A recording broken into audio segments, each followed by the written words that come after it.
Sastra channel நேயர்களுக்கு நமஸ்காரம். அனுதினம் ஆனந்தம் நிகழ்ச்சியில் உங்கள் அனைவரையும் சந்திப்பதில் மிக்க மகிழ்ச்சி.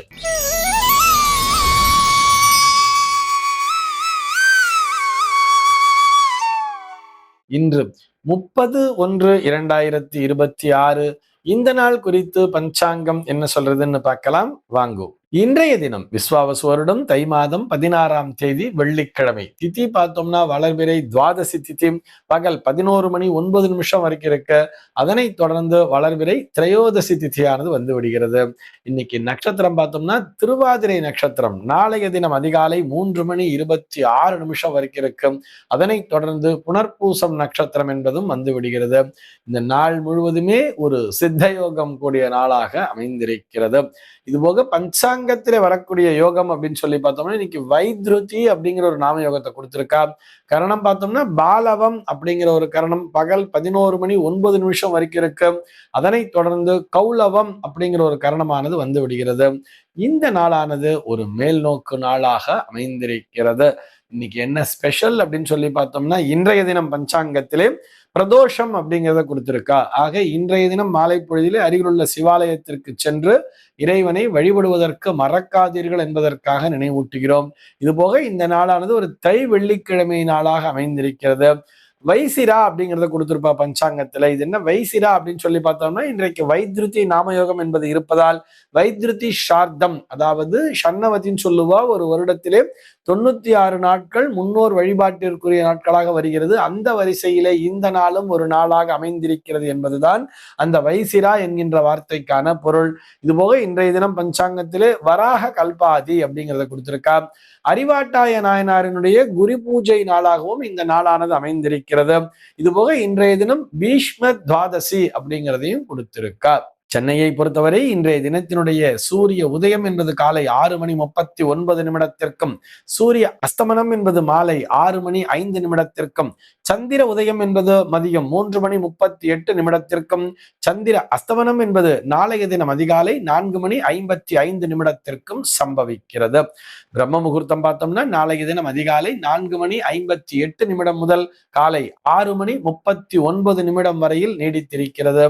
சென்னையை பொறுத்தவரை இன்றைய தினத்தினுடைய ராகு காலம் என்பது பகல் 10:56 முதல் மதியம் 12:22 வரையிலும், யமகண்டம் என்பது மதியம் 3:13 முதல் மாலை 4:39 வரையிலும், குளிகை காலம் என்பது காலை 8:04 முதல் 9:30 வரையிலும் சம்பவிக்கிறது. தினாந்தம் பார்த்தோம்னா இன்றைய தினம் இரவு 1:56 கொடுத்திருக்கா. சூலம் பார்த்தோம்னா இன்றைக்கு மேற்கே சூலம் பகல் 11:13 வரையில் அந்த சூல தோஷம் என்பது உண்டு. அதற்குரிய பரிகாரமாக வெள்ளம் தானம் விடுத்துவிட்டு மேற்கு திசையை நோக்கி பயணிக்கலாம் அப்படிங்கிறதையும் சொல்லி இருக்கார். இன்றைய தினத்தினுடைய ஜோதிட தகவலாக நம்ம என்ன பார்க்க போறோம் சொல்லி பார்த்தோம்னா, இப்போ நம்ம கிரகங்கள் ஜாதகத்திலே ஒவ்வொரு பாவகங்களிலும் 12 பாவகங்களிலும் நின்ற பலன்னு பார்த்துட்டு வரோம். அந்த வரிசையிலே சூரியன் சந்திரன் செவ்வாயை பார்த்து விட்டோம். இன்றைய தினம் புதன் கிரகம் நின்ற பலனைத்தான் பார்க்க போகிறோம். புதன் கிரகமானது ஜாதகத்திலே ஒவ்வொரு லக்ன பாவகத்திலிருந்து 12 பாவங்களும் நின்றால் என்ன பலன் கிடைக்கும் பார்க்க போறோம். பொதுவா புதனை ஒரு சௌமியன் என்ற பெயரிலே அழைப்பார்கள். புதன் ஒரு சுப கிரகமாகத்தான் பார்க்கப்படுகிறது.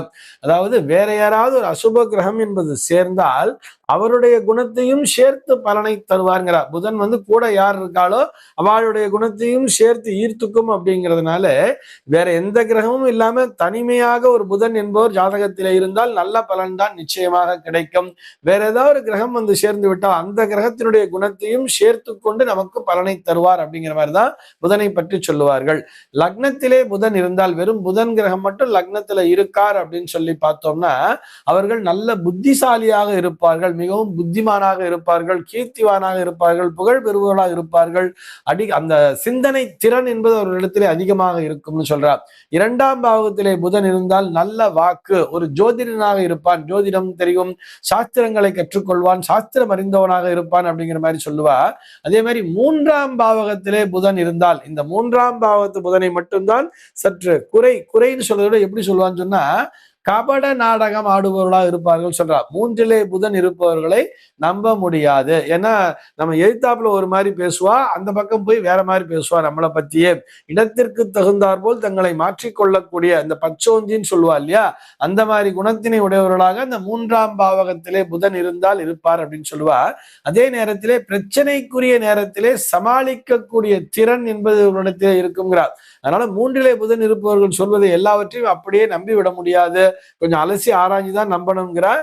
மறுபடியும் சொல்றேன், இது அனைத்துமே பொதுவான பலன்கள் தானே தவிர உடனே என் ஜாதகத்துல 3ல புதன் இருக்கு, நீங்க என்ன ஒரு கபட வேஷதாரின்னு சொல்றீங்களான்னு மாதிரி சண்டைக்கு வந்துடக்கூடாதுங்கிறதுக்காக சொல்லிக்கிறோம்.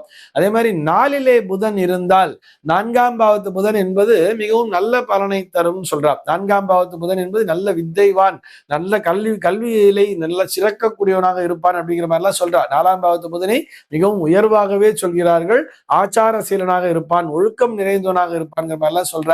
அதே மாதிரிதான் 5ஆம் பாவத்து புதன் என்பது கலையிலே ஆர்வத்தை கொடுக்கும், விளையாட்டுத் துறையிலே ஆர்வத்தை கொடுக்கும். அதுவும் எப்படி விளையாட்டு நுணுக்கங்களை எல்லாம் கற்றுத்தரும் சொல்றா. 5ஆம் பாவத்து புதன் என்பது நிறைய நுணுக்கங்களை எல்லாம் பேசுவார்கள் தெரியுமா. ரொம்ப இதுல பாயிண்ட், இந்த அனலைசிங் கெப்பாசிட்டிங்கிற மாதிரிலாம் இருக்கும் தெரியுமா. இது அத்தனையுமே தரக்கூடிய கிரகம் புதன். நல்ல குழந்தைகளை பெற்றெடுப்பான், ஆச்சார செயலனாக இருப்பான், தர்ம கர்மானுஷ்டாங்களிலே மிகவும் ஈடுபாடு உடையவராக இருப்பான், இந்த ஜென்மாவிலே நல்ல காரியங்களை எல்லாம் செய்வான். 5ஆம் பாவத்து புதனை பற்றி மிகவும் உயர்வாக பேசுகிறார்கள். அதே மாதிரி 6ஆம் இடத்து புதன்கிறது கூட மந்திர பிரயோகம் எல்லாம் வரும், மந்திர ஜப பலம்ங்கிறது கிடைக்கும். 6ஆம் பாவத்திலே புதன் இருந்தால் கூட அதையும் நல்ல ஒரு பலனாகத்தான் சொல்கிறார்கள். அதே நேரத்திலே நரம்பு பலகீனம் என்பது உண்டாகலாம், மூளையிலே ஒரு சில பிரச்சனைகள்லாம் உண்டாகக்கூடியதற்கு இந்த 6ஆம் பாவத்து புதன் என்பது கொடுக்குங்கிற மாதிரி சொல்லியிருக்கா. ரோகத்துல மட்டும் கொஞ்சம் பார்த்துக்கணும்னு சொல்லிட்டு மற்றபடி அவருடைய தனிப்பட்ட பலன் என்பது நல்லபடித்தான் இருக்கும் அப்படின்னு சொல்றார். 7லே புதன் இருந்தால் கூட நல்ல மனைவி, நல்ல களத்திரம் என்பது அமையும், மனைவியினால் நிறைய நன்மைகளை காண்பான். மனைவி என்பவர் இவருக்கு மிகவும் ஒரு வலது கரமாகவே செயல்படுவார்னு 7ஆம் பாவத்து புதனை உயர்வாக சொல்கிறார்கள். 8லே புதன் இருந்தால் கூட ஆயுள் என்பது தீர்க்கம் தான் சொல்றார். ஆனால் ஒரு சில ரோகங்கள் என்பது வருமே தவிர 8ஆம் பாவத்து புதன் நல்ல தீர்க்க ஆயுளை தருவார் அப்படிங்கிற மாதிரி சொல்றார். 9ஆம் பாவத்து புதன் நல்ல பரம்பரையை சேர்ந்தவர்ங்கிற மாதிரி சொல்றார். 9ஆம் பாவத்து புதன், 9ஆம் இடம்ங்கிறது பித்ருஸ்தானம் அப்படிங்கிற மாதிரி சொல்றா இல்லையா, நல்ல பரம்பரையை சேர்ந்தவர். ஆனால் பரம்பரை சொத்துக்களிலே குறைவு என்பது இருக்கும், குறைவான சொத்துக்கள் தான் இவருக்கு வரும். ஆனால் நிறைய தான தர்மங்களை செய்வார்கள் அப்படிங்கிற மாதிரி அதை கம்பைன் பண்ணி சொல்லியிருப்பார். 10ஆம் இடத்து புதன் என்பது பதவியிலே நல்ல உயர் பதவி, ஒரு மந்திரி ஆலோசனை சொல்லக்கூடிய அளவிற்கு நல்ல பதவியை வகிப்பார்கள். விகட கவின்னு சொல்லுவா தெரியுமா, இந்த அதாவது அந்த ஒரு ஜோக்கா பேசி அந்த மாதிரிலாம் நிறைய அந்த ஆபீஸ்ல பார்த்தா ஒரு கலகலன்னு பேசிக்கிட்டே இருப்பேன் எப்ப பார்த்தாலும். அது போல திறனை கொடுக்கக்கூடியதுல அந்த 10ஆம் பாவத்து புதன் சொல்றான். 11லே புதன் இருந்தால் கீர்த்திவான் அப்படின்னு சொல்றான், மிகவும் புகழ் பெறக்கூடியவன், நல்ல பெயர் புகழ் அனைத்தும் உண்டு. தன்னுடைய வித்தைகளின் மூலமாக தான் கற்ற கல்வியினை சரியான இடத்திலே பிரயோகப்படுத்தி அதனை கொண்டு சம்பாதிப்போனாக இருப்பான். 11லே புதன் சொல்றார். 12லே புதன் இருந்தால் கூட அவனை யோகவான் என்ற பெயரிலே தான் சொல்கிறார்கள். 12லே புதன் இருந்தால் யோகவானாக இருப்பான், ஆனால் குரூர சிந்தனையை உடையவனாக இருப்பான். எப்படி ஒருத்தனை ஏமாத்தலாங்கிற அந்த டாக்டிஸ் இருக்கும் தெரியுமா. அதாவது ஒரு அவங்ககிட்ட பேசிட்டு இருக்கும் போதே, ஓ இவன் இதுல வீக்கு போல இருக்கு, இவனை இப்படி ஏமாத்திடலான்னு யோசிக்கிறான் இல்லையா, இந்த திறனை 12ஆம் பாவத்து புதன் கொடுத்து விடும்னு சொல்றார். இப்படி சிந்தனை திறனை தூண்டுபவராக அந்த புதனை சித்தரிக்கிறார்கள். புதன் என்பவரே புத்திகாரகன்னு சொல்றோம் இல்லையா, அந்த புத்தி அப்படிங்கிறது வேற, புத்திசாலிங்கிறது வேற, அறிவாளிங்கிறது வேற, நம்ம அடிக்கடி பார்த்துக்கிட்டே வரோம். இந்த அறிவாளி அப்படின்னு சொல்றது குருவினுடைய குணம் உடையது, புத்திசாலின்னு சொன்னா அது புதனுடைய குணத்தை கொண்டது. கொஞ்சமா படிச்சிருந்தா கூட அந்த படிச்சதை சரியான இடத்துல பிரயோகம் பண்ணக்கூடிய திறனை கொடுப்பதுதான் அந்த புதன் என்கின்ற கிரகம். ஆக இந்த புதன் என்கின்ற கிரகம் நம்முடைய ஜாதகத்திலே வலுப்பெற்றிருந்தாலே நாம் அனைத்து விதமான நன்மைகளையும் அடைவோம். இது போக இந்த புதன் சுக்கிரன் காம்பினேஷன்லாம் இருந்தா அவர்கள் இந்த இசைத்துறையிலே மிகவும் சிறந்து விளங்குவார்கள் அப்படிங்கிற அந்த ஒரு கலை, அந்த ஒரு கான்செப்டை இந்த இடத்துல பதிவு பண்றோம். இந்த தகவலோடு இன்றைய தினம் உங்களிடமிருந்து நான் விடைபெற்றுக் கொள்கிறேன். மீண்டும் உங்கள் அனைவரையும் நாளைய தினம் ஒரு புதிய தகவலோடு சந்திக்கிறேன். அன்பர்கள் அனைவருக்கும் அனுதினமும் ஆனந்தமாய் அமைய பிரார்த்திக்கிறேன்.